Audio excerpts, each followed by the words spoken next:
This is a conversation that I have been having with myself for a while. It's great to have it with all of you about this sort of this threshold between the digital and the physical, between technology and the city. It's a conversation that's evolved at an incredible speed the last sort of 3 or 4 years. I always like to point out, just for me, I mean, it bears remarking upon every single day, that fundamentally the way we relate to the city has changed now that we all look at our screens as we walk down the street. The full ramifications of that change are still to be seen, and we'll talk about some of that today.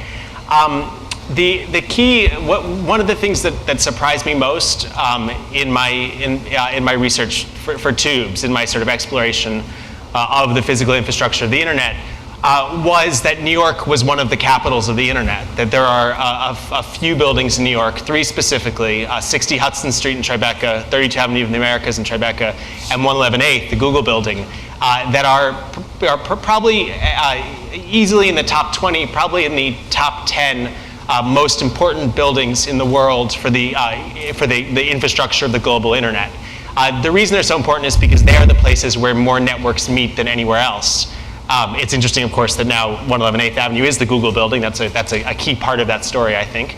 But what's equally amazing is that, yes, okay, these are some of the most important places in the world on a global scale.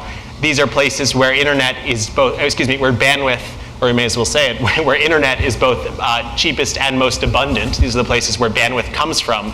And yet, across the street or half mile away, your option for a small business might only be, a DSL line. And that disconnect, quite literally, I don't use that word in a little way, but I mean that disconnect between this massive concentration of bandwidth, this incredible abundance, among the most connected cities in the world, and our inability to then get that to homes and offices, primarily because it's an older building stock, often, as James sort of put up and sort of laid out in amazing terms this morning. The tech industry in particular is attracted to this older building stock, and that is particularly hard to wire. So that's in some ways what we're going to cover today. That challenge of wiring the city as much as it needs to be, which is in some ways limitless, and then B, what can we do with it once we've got that, with the recognition that this is unequivocally a 5th essential infrastructure after, I'm not going to get this right, electricity, water, sewer, gas, fiber, and that's where we have to go.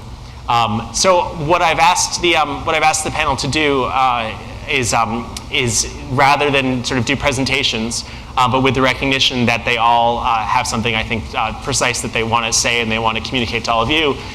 They're each going to do sort of over several minutes, both introduce themselves, sort of say what they do, and talk a little bit to a kind of single image that sort of communicates that. We have tried very hard to be in alphabetical order, so our microphones and images are correct. John, can we get the first slide? Okay.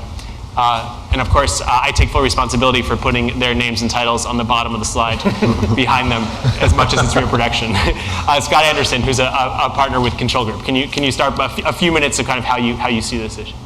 Sure. Hi there, Scott Anderson, co-founder and chief strategy officer at Control Group.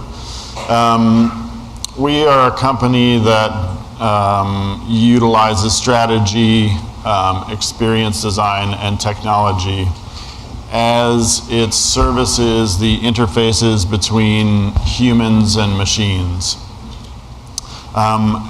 That said, I think we have a strong technology background in both wired and wireless infrastructure.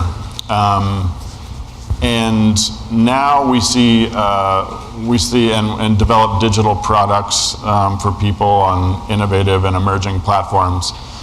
We see an opportunity now for that platform to be the city. This image here is from a concept that we did for Reinvent the Payphones, which was what can we do with existing infrastructure and how can we build upon that? So what I'm going to be talking about today and representing is what is that layer of intelligence that we can build on top of our networks, on top of our city, to enable sustainability information, safety information to be present, for that also to include potentially context around place, for that to include commerce and frictionless transactions, and for it to enable us to group in ad hoc fashion like we do in dense communities like New York City.